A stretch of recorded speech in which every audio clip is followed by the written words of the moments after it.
Hello, everyone. Welcome to the Teske Brief. I'm Judge Steven Teske. I'm retired. This series examines one of the most important stories in American law and government today. What happens when the lawyers entrusted to enforce justice begin to fear the very system that they serve? And as I explained in the introductory episode, across this series, we're going to be exploring why experienced prosecutors are leaving the Department of Justice, how political pressure can distort legal judgment, why independent courts and state bars still matter, and what is lost when institutions ask for power but stop earning trust. This is not a story about personalities alone. Nope. It's a story about professional duty, constitutional guardrails, and whether the rule of law can withstand the pressures placed upon it. In this episode, episode 1, after the introduction, it is simply titled The Bar Card. In the last episode, I introduced you to the topic, why it's relevant, and what we will be covering. But today, we will focus on the importance of the license to practice law, the thing that gives us a card to carry in our wallets and purses and showing that we are licensed members of our respective state bars. We graduated from law school, passed the state bar and the ethics exam, and can now practice law before the courts. So, before we begin, remember this, please.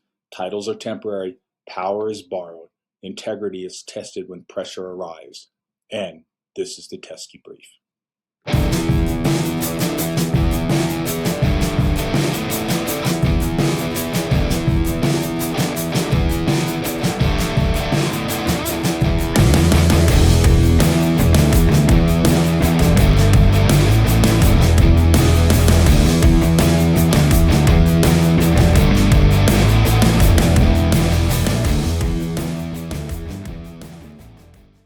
Welcome back. You know things are going badly at the Department of Justice when prosecutors aren't asking, can we win the case? And they're asking instead, will this cost me my law license? That's not a staffing issue. That's a 5-alarm institutional fire. Because you see, when the people whose job it is to enforce the law start quietly heading for the exits, it usually means they know something the press secretary won't say out loud. Over the last year, experienced federal prosecutors and U.S. attorneys have been leaving the Department of Justice. Now, every administration has turnover, right? I mean, that's normal. People come in, people go out, somebody writes a memoir, no one reads. But this feels different because many of the people leaving are saying the same thing. They were being asked to do things they believe were unethical. And for lawyers, I'll tell you folks, that hits differently because lawyers don't just lose jobs. They can lose the credential, that license that made the job possible in the first place, right? Their bar card. For non-lawyers, let me explain this. A bar card is basically your permission to slip to practice law, right? Without it, you're not a lawyer. You're just a person with opinions and student debt. And once it's gone, titles don't matter. Former prosecutor, former attorney general, former TV legal analyst.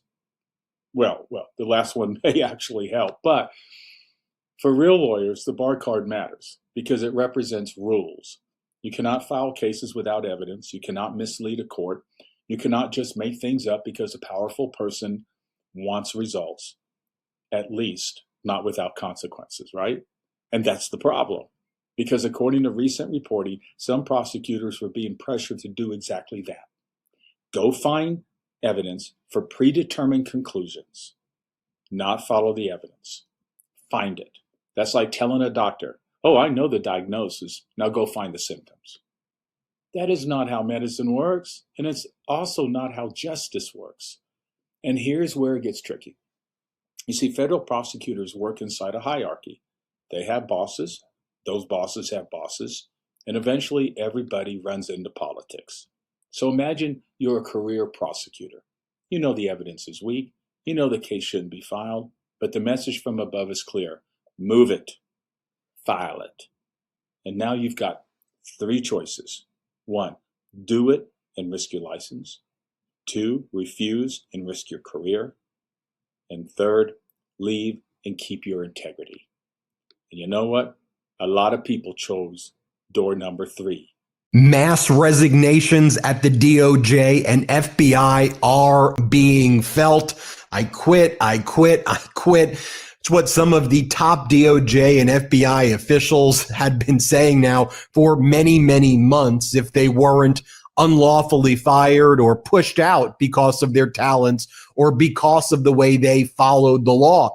Now, of course, we reported here on the Midas Touch Network how, Donald Trump would force out or put DOJ lawyers in ethically compromised situations, like we saw what he was doing with Mayor Adams in the SDNY, and some of their top talent was forced to resign, or Donald Trump attacking the lead prosecutors in the Epstein case, like Maureen Comey and her team, or we see, of course, the ramifications of the Eastern District of Virginia, where Trump's own appointed Republican interim United States Attorney Eric Siebert was forced out. He was forced to resign, but he was basically fired because he refused to go along with these unlawful, unjustified prosecutions against Donald Trump's political opponents, James Comey and New York Attorney General Letitia James. I mean, it's a wipeout of the DOJ's top talent. I mean, you go back to what we reported on back in May, 70% of the DOJ's civil rights division lawyers were leaving because of what Donald Trump was doing. 2/3 of the DOJ unit that's responsible for defending Trump's policies, the federal programs branch, have voluntarily left that unit. You had DOJ lawyers working up immigration cases. They've since. And honestly, can you really blame them? Because if I have to choose between disappointing a politician and disappointing the state bar, I'm picking the politician every time. The bar has paperwork and it has memory. But let's not pretend this only affects line attorneys. What about the people giving the orders, the supervisors, the deputies, the attorney general, the folks who say, just sign it while standing a safe distance from the signature line? They have bar cards too, and titles do not create immunity. Pam Bondi is out, and now the lawyers and former judges have renewed a professional misconduct complaint tied to actions taken while she was in office, for telling U.S. attorneys to file things that were extremely questionable. All right. I'm not telling you how that complaint ends, right? And I don't know yet. I'm just telling you the filing itself sends a message. The motorcade leaves. The ethics rules stay. And we've already seen this movie. I told you in the last episode when we introduced the series, lawyers who pushed those baseless 2020 election claims didn't just lose in court. Some lost their licenses. Some were suspended. Some retired before the music stopped. Rudy Giuliani lost his law license. John Eastman was disbarred. Lynn Wood left the practice of law while disciplinary actions were underway.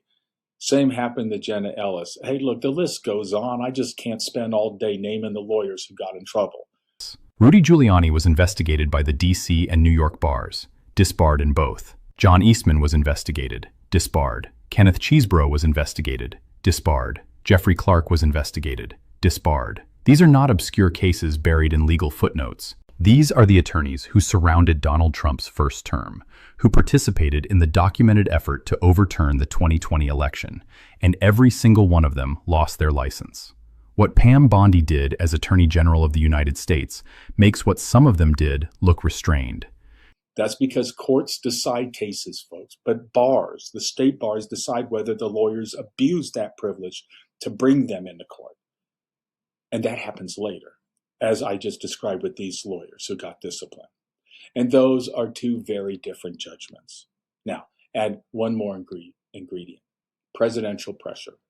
Because when a president publicly demands prosecutions of his enemies, everyone below hears it. Even if no memo is written, even if no order is signed, power has an echo. And if senior officials are punished not for misconduct, but for failing to deliver the desired target, well, Pam Bondi, for example, then the next person up learns the lesson fast. Be more aggressive, ask fewer questions, move quicker, think later. That's how institutions bend, folks. Not all at once, one compromised decision at a time. So let's remember the rule. You do not start with a person and go looking for a crime. You start with evidence. Then you decide whether there's a case. That order matters, because once you reverse it, the justice system stops being a system and it starts being a weapon. That's why they're leaving. Not because they stop believing in justice, because they still do. And sometimes the most ethical thing a lawyer can do is walk away before someone hands them a pen. The question is no longer why they are leaving. It's what they believe they're leaving behind. Okay, I'm Judge Teske, retired, and this is the Teske Brief. Thank you for listening. And remember this, justice doesn't fail when people stop caring. It fails when the systems designed to deliver it stop working. Till the next episode, be safe and take care. Goodbye.